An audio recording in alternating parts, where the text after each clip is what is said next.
오늘 하나님의 말씀의 제목은요, 바울이 기뻐한 이유, 기쁨의 이유입니다. 기쁨의 이유.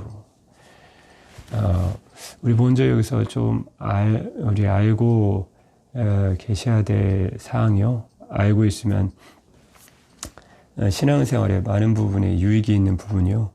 기쁨에 대한 정의입니다. 오늘 기쁨의 이유죠. 우리가 살면서 기뻐하는 이유, 기뻐할 수 있는 이유인데요.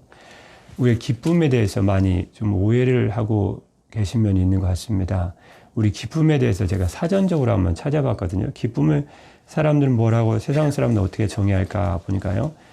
어떤 만족감에 의해 느끼는 즐겁고 흥겨운 감정이다. 참 정의를 잘한 것 같아요. 만족감, 사람의 마음에 만족감이 딱 들은 것 같아요. 만족감이. 그러면 그 만족감에 의해서 즐겁죠. 막 흥겹고 막 춤이 나고 덩실덩실 춤이 납니다. 그래서 보면 그러한 모습 보면 우리는 뭐라고 얘기하냐면요. 야, 저 사람 참 기뻐하는구나. 그러니까 기쁨에 대해 표현할 때 덩실덩실 춤을 추거나 활짝 웃고 있거나 그건 마음의 만족감이 맞다는 거죠. 참 만족된다. 그러면 사람이 그런 만족감에서 느끼는 즐거움, 또 흥겨움, 덩실덩실 춤을 춥니다. 그럼 기뻐하고 있구나. 우리는 그 기쁨에 대한 정의만 알고 있는데요. 실은 기뻐할 수 있는 상황은 고려를 안 씁니다. 실은 기쁨에 대한 상황은요, 만족감에서 온다는 것은 결과적인 것이고요. 기쁨이라는 것에 생각할 때 꼭 우리가 기억해야 될 것은요, 기쁨은 절대적이 아니라는 것입니다. 그럼 그게 무슨 얘기일까요? 기뻐하는 상황이 사람마다 다르다는 것이죠. 그게 오늘 말씀에 기쁨에 대해서 얘기할 때 아주 기쁨의 핵심입니다. 그 부분만 딱 이해하시면 바울이 그래서 기뻐했구나라는 것을 알 수 있습니다. 바울이 지금 로마 감옥 갇혔는데요. 일단 빌립보서 1장 말씀 보기 때문에요. 일단 1장 13절 말씀부터 잠깐 보도록 하겠습니다. 바로 위부터 오늘 그리스도가 존귀 되게 한 것이 자기 기쁨이었다. 이제 거기까지 이제 오늘 말씀을 보겠는데요. 제가 다 읽기가 좀 그래서 거기 부분만 읽도록 읽겠습니다. 빌립보서 1장 13절부터 잠깐만 올라가면요. 왜 13절을 올라가야 되냐면요. 바울이 지금 어떤 상황에 있는지부터 일단 이야기해야 되겠죠. 그래야 왜 어떻게 그렇게 그런 상황에 있던 바울이 어떻게 기뻐할 수 있었는가. 그리고 우리 삶에 이제 적용하면 오늘 말씀이 이제 끝나겠는데요. 1장 13절 말씀이에요. 이러므로 나의 매임이 그리스도 안에서 모든 시위대안과 그 밖의 모든 사람에게 나타났으니 나의 매임이 그랬습니다. 바울은 지금 쇠사슬에 묶여서 로마의 마메르틴이란 감옥에 지금 갇혀 있었습니다. 이 마메르틴이란 감옥은요, 지하 감옥입니다. 감수들이 조그마한 창문으로 죄수를 잘 있나 살펴보는 곳이고, 이런 지하 얼마나 칠흑같이 어둡습니까? 불만 꺼져도 어두운데. 그래서 이 마메르틴이라는 로마의 지하 감옥은 간수들이 감시창을 통해 그들을 들여다보는 죽음의 감옥입니다.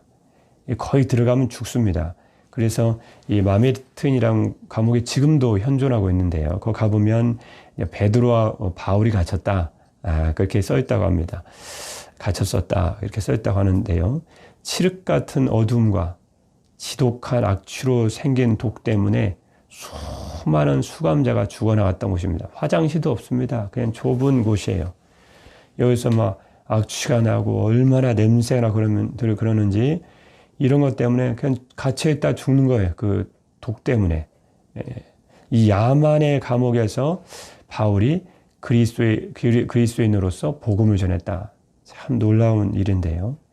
이 로마 사람들은 마메르틴이라는 지하의 생수 갇히는 감옥 얘기만 들어도 온몸이 떨리고 소름이 끼칠 정도라고 했는데요. 여기는 로마의 시민권이 없는, 로마인들은 가두지 않습니다. 너무 끔찍한 감옥이기 때문에요. 외부의 적장이나, 제가 왜 이 말씀 드리냐면 이런 상황에서 바울이 기뻐했으니까 우리는 이해가 잘 안 되거든요. 그래서 이 상황을 잘 말씀드리는 것입니다. 본문의 배경이기 때문에 본문 말씀에는 지금 등장하지 않죠. 그러나 이 말씀 배경은 이 마메르틴이라는 감옥이 있습니다. 전쟁 포로나 외부 적장을 이제 전쟁 패하면 이제 죽일 생각으로 가두는데요.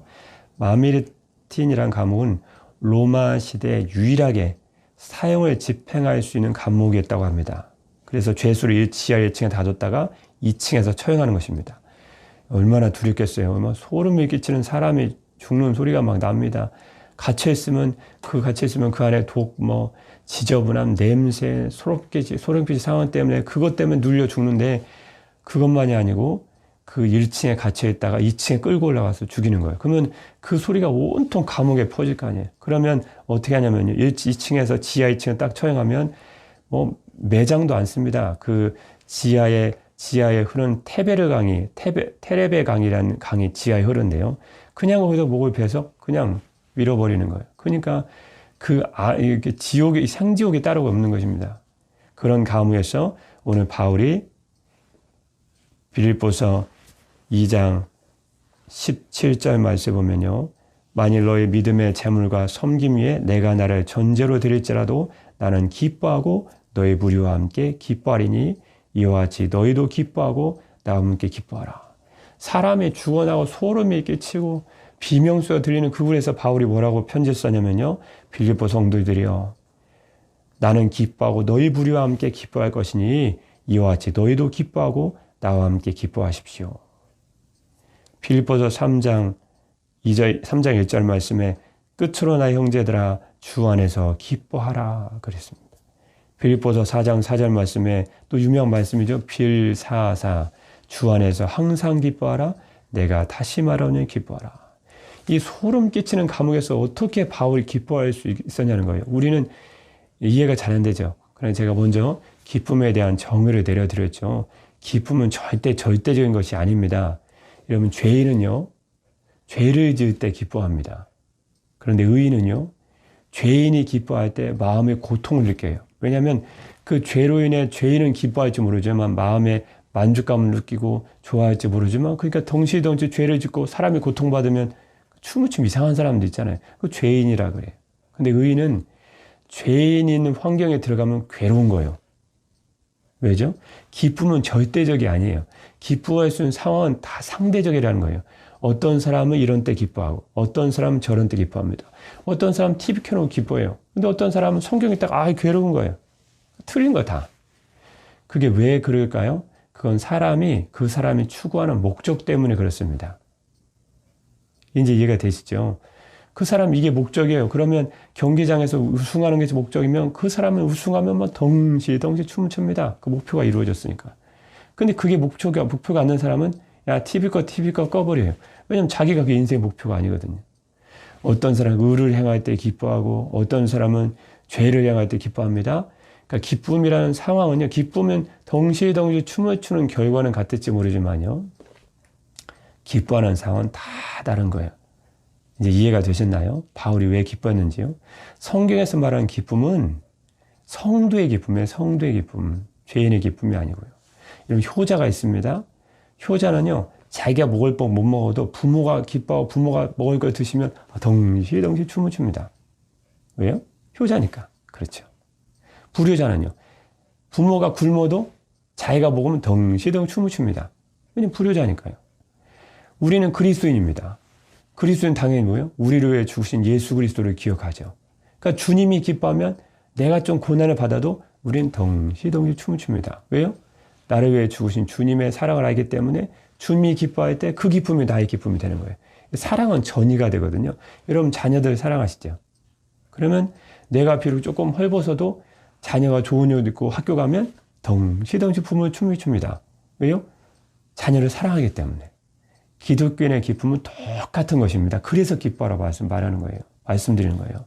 바울이 마미르틴이란 감옥에 치욕 같은 아주 이빨이 떨리는 이런 곳에 몸이 떨려 소름 끼치는 감옥, 로마 사람들 들어가지도 않고 마미르틴이란 지하 감옥을 그 말에 듣기도 두려웠는데 바울은 그 안에서도 덩시 춤을 춥니다. 한 가지를 깨달았기 때문에 그래요. 무엇이죠? 오늘 말씀에 보니까 바로 빌립보서 1장 6절 말씀에 보니까요. 바로 본문 말씀 앞에네요. 너희 안에서 착한 일을 시작하시니가 그리스도 예수의 날까지 이루실 줄을 우리는 확신하노라. 너희 안에서 빌립보 교회 성도들에게 착한 일을 시작하시니 그게 뭐예요? 예수 그리스도께서 하늘 보좌 버리 영광 버리시고 이 땅 가운데 우리들을 위해 십자가 지시고 고난 받으심으로 부활 성천하심으로 그들의 구원의 은혜가 딱 주어졌거든요. 영혼의 지옥에 갈 수밖에 없는 그들에게 구원은 예수님으로 말미암은 구원을 딱 주어졌어요. 그게 착한 일이에요. 예수님으로 말미암은 구원 은혜예요. 하나의 베풀어진 구원이에요. 그 하나님의 구원 은혜가 그들에게 주어지니 바울은 마미리티냐 감옥에 들어갔어도 우리를 위해 구원을 주신 예수 그리스도만 생각하며 그냥 덩실덩실 춤을 추는 거예요. 그리스도인이 어떤 존재를 잘 알아야 됩니다. 그리스도는요, 세상 가운데 있는 것으로 기뻐하는 존재가 아닙니다.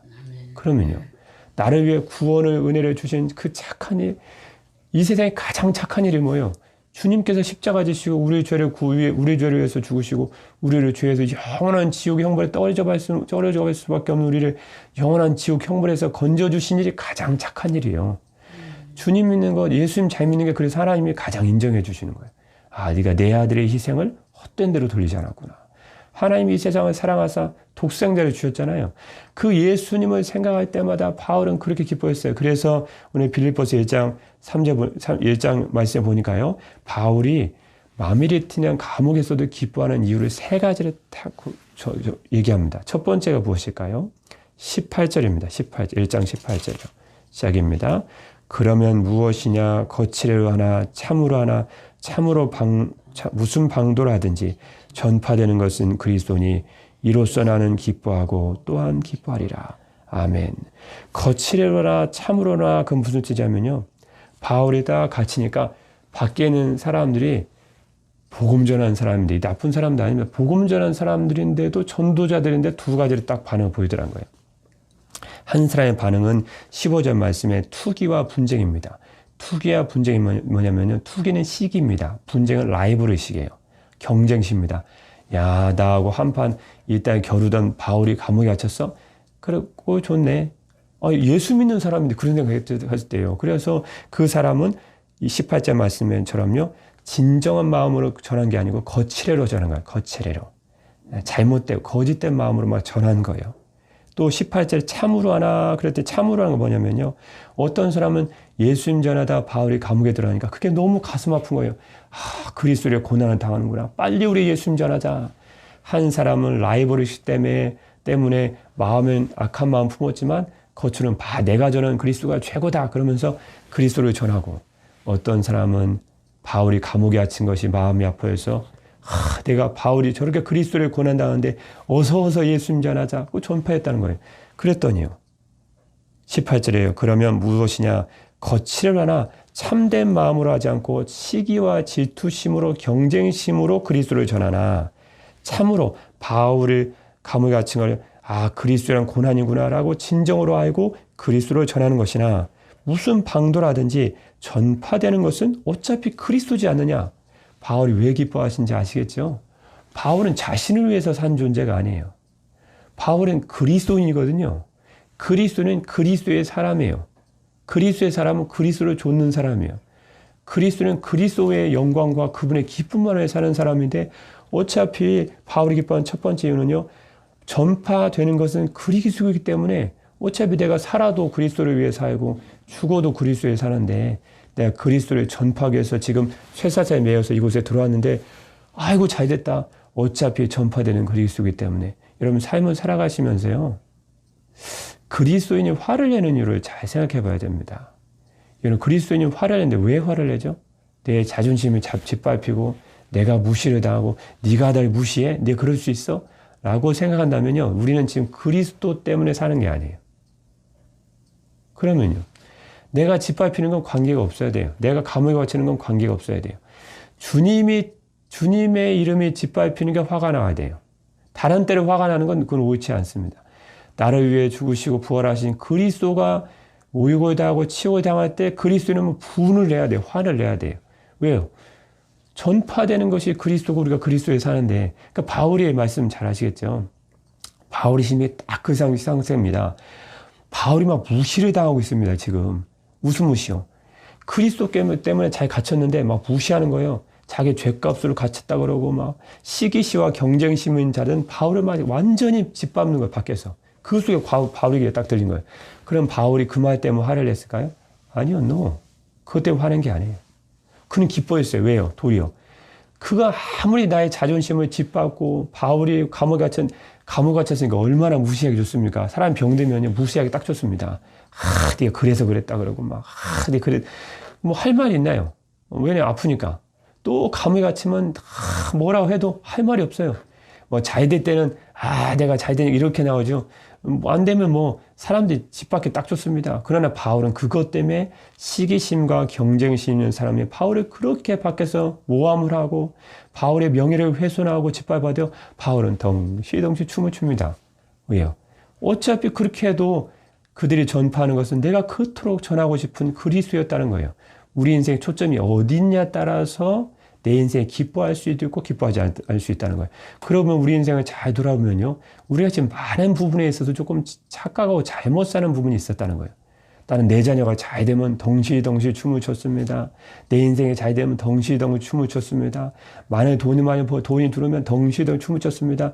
잘 돌아보십시오. 그럼 그리스도인의 삶이 실은 아닙니다.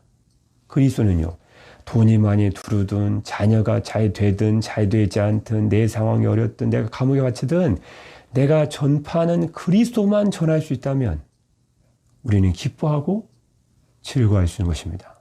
왜요? 기쁨이란 것은 만족감이라니까요. 상황은 절대적이 아니에요. 다 상대적이에요. 이 사람은 저럴 때 기뻐하고 이 사람은 저럴 때 만족감을 느끼는데 우리를 위해서 죽으시고 부활하신 예수 그리스도가 우리 영원한 만족이라는 거예요. 그러니까 그분이 즐거우면 나도 즐겁고 그분이 기뻐하면 나도 즐겁고 그분이 감사하면 나도 좋고 그게 그리스도인이에요. 그러니까 우리 모든 상황은 뭐예요? 그냥 감사할 상황이에요. 감사 넘치는 거예요. 여러분의 상황이 비록 어려워도 그건 덩실덩실 춤을 출 일인도 모릅니다. 왜냐? 우리는 그리스도를 위해 사는 사람들이기 때문에. 두 번째, 바울이 첫 번째 즐거운 이유는요, 자기가 어떻게 되든 어떻게 무시를 당하든 그것을 통해 전파되는 것은 전파되는 건 어차피 그리스도이기 때문에 바울은 기뻐하고 즐거워했다. 18절 끝에요. 전파되는 것은 그리스도니 이로써 나는 기뻐하고 또한 기뻐하리라. 참 바울의 기쁨이 그냥 전이가 됩니다. 바울은 그래서 기뻤구나. 두 번째입니다. 바울이 기뻐한 이유는요, 20절 말씀인데요. 오늘 본문 말씀을 읽었죠. 20절 말씀 같이 한번 읽도록 하겠습니다. 시작입니다. 나의 간절한 기대와 소망을 따라 아무 일에든지 부끄러워하지 아니하고 지금도 전과 같이 온전히 담대하여 살든지 죽든지 내 몸에서 그리스도가 존귀하게 되게 하니. 아멘. 중간 말씀에 보니까요, 참 재미있는 말씀이 나옵니다. 나도 부끄러웠다는 거예요. 나도 부끄러웠다는 거예요. 바울이 감옥에 딱 갇히니까 얼마나 사람들이 무시하는지, 바울이 기적을 해하고 능력을 해하고 설교자 수많은 사람을 변화시킬 때는 바울 선생님 그러면 별로 무시하는 사람이 별로 없었을 텐데 바울이 감옥에 딱 들어가니까 사람이 짓밟기를 시작합니다. 그래서 들어갔다느니 그래. 참 우리 상황 가운데 비슷하지 않나요? 사람이 어려움 당할 때는 사람들이 그렇게 무시해요. 그런데 잘하면 자기도 할 말 없으니까 별로 안 타가. 어려움 당하면 그냥 무시해요.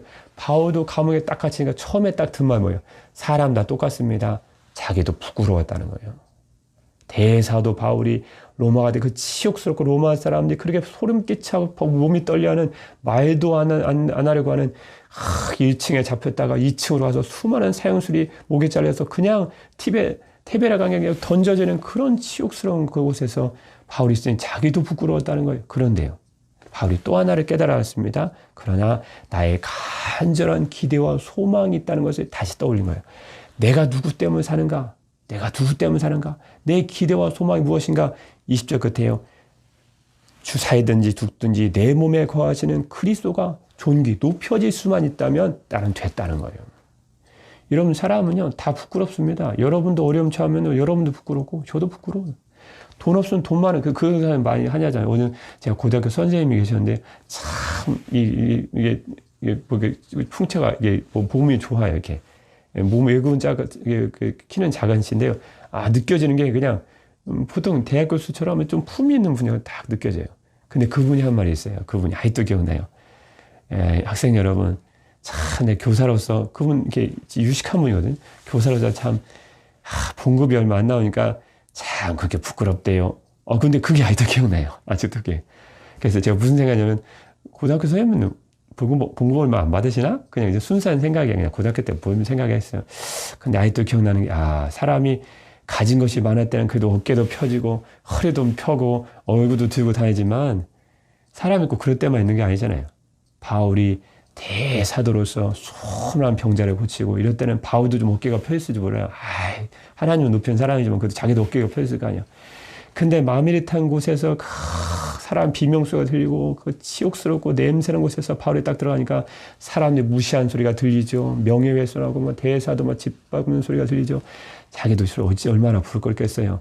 우리도 믿고 예수님을 위해 그리스도에 사는 사람이들이지만요. 실은 우리도 상황이 어려우면 우리도 실은 부끄럽습니다.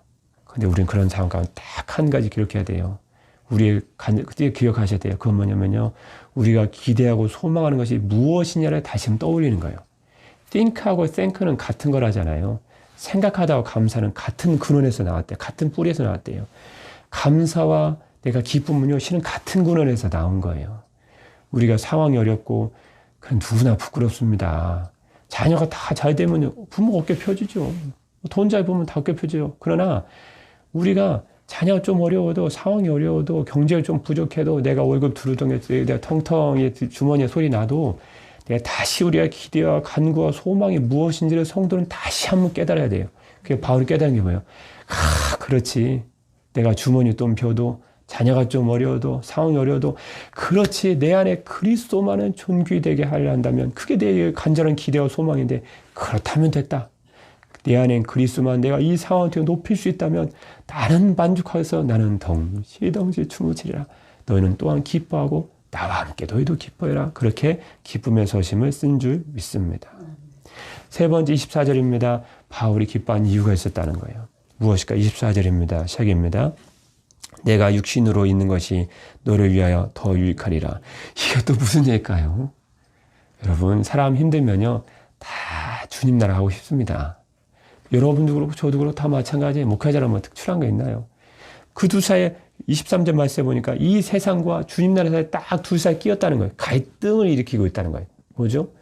감옥에 있을 때는 힘들고, 그러니까 주님 나라를 생각하게 되고, 성도의 유익을 위해 생각하면, 여러분이 살아계시는 게 저에게 유익할까요? 주님 나라 먼저 가는 게 유익할까요? 여러분, 우리가 주님 나라 가는 것은 우리의 누구든지 갑니다. 그 나라 우리의 소망이에요. 그 나라 사모하고 사셔야 돼요. 그러니까 안 들어가시려고 보는 거 보면 우리 이상하게 생각해야 돼요. 우리는 주님 나라 소망이에요. 할렐루야. 그런데 또 한 가지 생각해야 돼요. 여러분이 살아계심으로 주님의 영광이 드러나고, 여러분이 살아계심으로 주님의 이름을 높이고, 여러분이 살아계심으로 지금 또 다른 어떤 성도에게 큰 힘이 되고 유익이 되고 있다는 것을 여러분 꼭 기억하셔야 됩니다. 어떤 분은 나 같은 것이 그렇게 생각하지 않아야 돼요. 여러분이 계심으로 제가 지금 새벽 예배 인도하잖아요. 그죠? 할렐루야? 그래서 내가 살아있다는 것은 누군가에 큰 기쁨을 주는 거예요. 이런요, 성도님들이 한 분 빠지면 주일 안 하면 그 성도님만 기다려요. 딴 정신이 없어요. 이 성도 언제 오나, 이 성도님 언제 오나. 그건 여러분이 누군가의 지금 큰 기쁨과 힘이 되고 있다는 것을 기억해야 됩니다. 바울이 24절 말씀이에요. 내가 그 둘 사이에 천국과 이 세상 끼워서 나도 갈등하고 있다는 거예요. 나도 주님 나라 빨리 가고 싶은데 이 마음의 리듬 빨리 벌써하고 싶다. 그랬는데요. 바울이 한 가지 생각을 딱 떠오릅니다. 24절 말씀이에요. 내가 육신으로 있는 것이, 지금 살아있는 것이 너희를 위하여, 빌립보 교회 너희 성도를 위하여 더 유익하기 때문에 나는 지금 또 기뻐하고 기뻐한다. 내가 살아있으므로 여러분 숨만 쉬어도 누군가에 큰 기쁨을 주고 있으면 여러분 기억할 필요가 있습니다.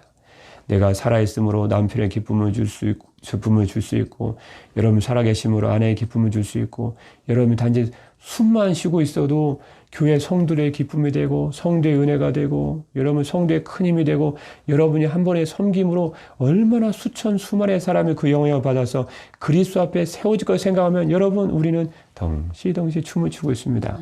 성도의 위기, 우리의 만족감을 딱 주는 거예요. 그렇구나. 성도에게 있어서 기쁨은 우리가 전파하는 그리스도 때문이요. 성도가 기뻐하는 것은 고난 중에도 기뻐하는 것은 그리스도가, 내 안에 계신 그리스도가 높임받는 존귀받기 때문이요. 우리가 기뻐하는 것은 성도의 누군가에게 유익을 주고 있기 때문이구나라는 것을 알 수 있게 되었습니다. 여러분의 삶, 고난 중에 있는 고난 중에 있는 성도들이라도 오늘 우리를 통해 그리스도가 높여지고 그리스도가 누군가에게 전해지고 누군가의 성도에 큰 힘이 될 수 있다면 여러분 오늘도 기뻐하고 또 기뻐하십시오. 왜요?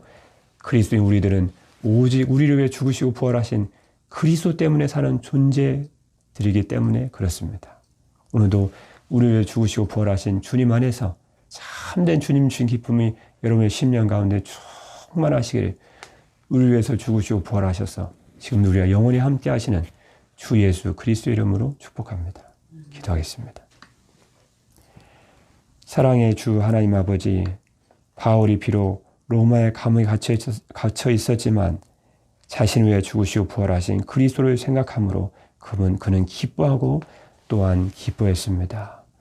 오늘도 우리도 오늘도 우리를 위해서 죽으시고 부활하신 그리스도를 생각할 때 그분을 높일 걸 생각하고 그분을 전할 것을 생각하고 또한 누군가의 어떤 성도에게 힘과 도움과 유익이 될 걸 생각할 때 우리도 주님 안에서 기뻐하게 하여 주옵소서. 주님신 기쁨이 우리 성도의 삶 가운데 충만할 줄 믿사오며 우리에게 구원의 은총을 베풀어 주신 주 예수 그리스도의 이름으로 기도드립니다. 아멘.